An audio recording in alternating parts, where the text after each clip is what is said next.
Distractions. Often, we get crushes on others not because we truly love and understand them, but to distract ourselves from our suffering. When we learn to love and understand ourselves and have true compassion for ourselves, then we can truly love and understand another person. The 4 elements of true love. True love is made of 4 elements: loving kindness, compassion, joy, and equanimity. In Sanskrit, these are Maitri, Karuna, Mudita, and Upeksha. If your love contains these elements, it will be healing and transforming, and it will have the element of holiness in it. True love has the power to heal and transform any situation and bring deep meaning to our lives. Loving kindness. The first element of true love is loving kindness. The essence of loving kindness is being able to offer happiness. You can be the sunshine for another person. You can't offer happiness until you have it for yourself. So build a home inside by accepting yourself and learning to love and heal yourself. Learn how to practice mindfulness in such a way that you can create moments of happiness and joy for your own nourishment. Then you have something to offer the other person. Compassion. The second element of true love is compassion. Compassion is the capacity to understand the suffering in oneself and in the other person. If you understand your own suffering, you can help him to understand his suffering. Understanding suffering brings compassion and relief. You can transform your own suffering and help transform the suffering of the other person with the practice of mindfulness and looking deeply. Joy. The third element of true love is the capacity to offer joy. When you know how to generate joy, it nourishes you and nourishes the other person. Your presence is an offering, like fresh air, or spring flowers, or the bright blue sky. Equanimity. The fourth element of true love is equanimity. We can also call it inclusiveness or non-discrimination. In a deep relationship, there's no longer a boundary between you and the other person. You are her and she is you. Your suffering is her suffering. Your understanding of your own suffering helps your loved one to suffer less. Suffering and happiness are no longer individual matters. What happens to your loved one happens to you. What happens to you happens to your loved one. Respect and trust. Along with the traditional 4 elements of true love, loving kindness, compassion, joy, and equanimity, there are 2 more elements: respect and trust. These elements can be found in the 4, but it helps to mention their names. When you love someone, you have to have trust and confidence. Love without trust is not yet love. Of course, first you have to have trust, respect, and confidence in yourself. Trust that you have a good and compassionate nature. You are part of the universe, you are made of stars. When you look at your loved one, you see that he is also made of stars and carries eternity inside. Looking in this way, we naturally feel reverence. True love cannot be without trust and respect for oneself and for the other person. Be beautiful, be yourself. If you can accept your body, then you have a chance to see your body as your home. You can rest in your body, settle in, relax, and feel joy and ease. If you don't accept your body in your mind, you can't be at home with yourself. You have to accept yourself as you are. This is a very important practice. As you practice building a home in yourself, you become more and more beautiful. You are a flower. Every child is born in the garden of humanity as a flower. Each flower differs from every other flower. There are many messages in our society that tell us, even when we're young people, that there's something wrong with us and that if we just buy the right product, or look a certain way, or have the right partner, that will fix it. As grown-ups, we can remind young people that they're already beautiful as they are, they don't have to be someone else. Watering the flower in a friend.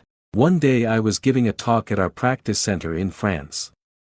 2 of the people in attendance were a couple from Bordeaux who visit our center on occasion. The woman was sitting in the front of the audience, and she was crying from the beginning of the talk to the end. After the talk I went to her husband and told him, "Dear friend, your flower needs some water." He understood right away. After lunch, they drove home through the countryside, and he spent that hour and a half letting her know all the things he appreciated about her. When they arrived home, their children were surprised to see their mother and father so joyful.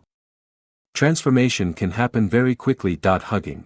In 1966, a friend took me to the Atlanta airport. When we were saying goodbye, she asked, "Is it all right to hug a Buddhist monk?" In my country, we're not used to expressing ourselves that way, but I thought, I'm a Zen teacher. It should be no problem for me to do that. So I said, "Why not?" and she hugged me, but I was quite stiff. While on the plane, I decided that if I wanted to work with friends in the West, I would have to learn the culture of the West. So I invented hugging meditation. Hugging meditation is a combination of East and West. According to the practice, you have to really hug the person you are holding. You have to make him or her very real in your arms, not just for the sake of appearances, patting him on the back to pretend you are there, but breathing consciously and hugging with all your body, spirit, and heart. Hugging meditation is a practice of mindfulness. Breathing in, I know my dear one is in my arms, alive. Breathing out, she is so precious to me. If you breathe deeply like that, holding the person you love, the energy of your care and appreciation will penetrate into that person and she will be nourished and bloom like a flower. Body and mind. Body and mind are not two separate entities. What happens in the body will have an effect on the mind and vice versa. Mind relies on the body to manifest, and body relies on mind in order to be alive, in order to be possible. When you love someone, you have to respect her, not only her mind but also her body. You respect your own body, and you respect her body. Your body is you. Your body is your mind. The other person's mind and body are also connected. Spiritual practice. Spirituality doesn't mean a blind belief in a spiritual teaching. Spirituality is a practice that brings relief, communication, and transformation. Everyone needs a spiritual dimension in life. Without a spiritual dimension, it's very challenging to be with the daily difficulties we all encounter. With a spiritual practice, you're no longer afraid. Along with your physical body, you have a spiritual body. The practices of breathing, walking, concentration, and understanding can help you greatly in dealing with your emotions, in listening to and embracing your suffering, and in helping you to recognize and embrace the suffering of another person. If we have this capacity, then we can develop a real and lasting spiritual intimacy with ourselves and with others. 3 kinds of intimacy. There are 3 kinds of intimacy: physical, emotional, and spiritual. These 3 should go together. Every one of us is seeking emotional intimacy. We want to have real communication, mutual understanding, and communion. We want to be in harmony with someone. When an intimate relationship contains all 3 elements, then physical intimacy is more meaningful and can be very healthy and healing. Empty sex. Sexual desire is not love. Sexual activity without love is called empty sex. If you satisfy your body but don't satisfy your heart and your mind, are you satisfied? Do you feel whole and connected? When your body, heart, and mind are satisfied, sexual intimacy connects you more deeply with yourself and your partner. Saying no, loving someone doesn't mean saying yes to whatever the other person wants. The basis of loving someone else is to know yourself and to know what you need. I know a woman who suffered very much because she couldn't say no. From the time she was young, whenever a man asked her for something, she felt she had to say yes even when she didn't want to. It's important that loving another person doesn't take priority over listening to yourself and knowing what you need. 3 strong roots. To keep our commitment to our partner, and to weather the most difficult storms, we need strong roots. If we wait until there is trouble with our partner to try and solve it, we won't have built strong enough roots to withstand the assault. Often we think we're balanced when, in reality, that balance is fragile. We only need a slight breeze to blow for us to fall down. A juniper tree has its roots planted deep in the heart of the earth. As a result, it is solid and strong. But some trees that appear to be quite steady, need only one raging storm to knock them down. Resilient trees can weather a violent storm because their roots are deep and firm. The roots of a lasting relationship are mindfulness, deep listening and loving speech, and a strong community to support you. Sharing the same aspiration. In a relationship, when you and your partner share the same kind of aspiration, you become one, and you become an instrument of love and peace in the world. You begin as a community of two people, and then you can grow your community. In the practice center where I live, there are over 100 of us.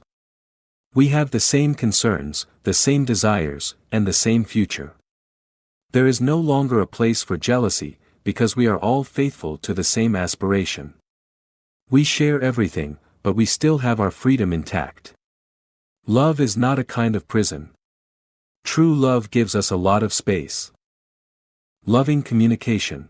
To love without knowing how to love wounds the person we love. To know how to love someone, we have to understand them. To understand, we need to listen. That person may be our partner, our friend, our sibling, or our child. You can ask, "Dear one, do you think that I understand you enough? Please tell me your difficulties, your suffering, and your deepest wishes." Then the other person has an opportunity to open their heart. Breathing to avoid an argument. Everyone knows that blaming and arguing never help, but we forget. Conscious breathing helps us develop the ability to stop at that crucial moment, to keep ourselves from saying or doing something we regret later. Practice conscious breathing when things are going well with your partner, then it will be there for you when things get hard. Listening with patience. When your loved one is talking, practice listening deeply. Sometimes the other person will say something that surprises us, that is the opposite of the way we see things. Allow the other person to speak freely. Don't cut your loved one off or criticize their words. When we listen deeply with all our heart, for 10 minutes, half an hour, or even an hour, we will begin to see the other person more deeply and understand them better. If they say something that's incorrect, that's based on a wrong perception, we can give them a little information later on to help them correct their thinking. But right now, we just listen. Liberation from complexes. Often we can't love ourselves or others fully when we're stuck in our own complexes. When you have an inferiority complex, you have low self-esteem, and this is a kind of sickness. High self-esteem is also a sickness, because you consider yourself to be above others and that causes suffering as well. Although equality is something good, it can also be a complex. When you say, "I'm as good as he is," you still think you have a separate self. When you compare two selves to each other, suffering will result. Real liberty is freedom from all these complexes. A true partner. We tend to wonder if we have enough to offer in a relationship. We're thirsty for truth, goodness, compassion, spiritual beauty, so we go looking outside. Sometimes we think we've found a partner who embodies all that is good, beautiful, and true. After a time, we usually discover that we've had a wrong perception of that person, and we become disappointed. A true partner or friend is one who encourages you to look deep inside yourself for the beauty and love you've been seeking. Joy is healing. If a relationship can't provide joy, then it's not true love. If you keep making the other person cry all day, that's not true love. Offer only the things that can make the other person happy. You should know the real needs of that person. Practice and learn how to generate a feeling of joy, a feeling of happiness with your in-breath, your out-breath, and your steps. If you have enough understanding and love, then every moment, whether it's spent making breakfast, driving the car, watering the garden, or doing anything else in your day, can be a moment of joy. Nourished by joy. Learn to nourish yourself and the other person with joy. Are you able to make the other person smile? Are you able to increase her confidence and enthusiasm? If you're not able to do these small things for her, how can you say you love her? Sometimes a kind word is enough to help someone blossom like a flower.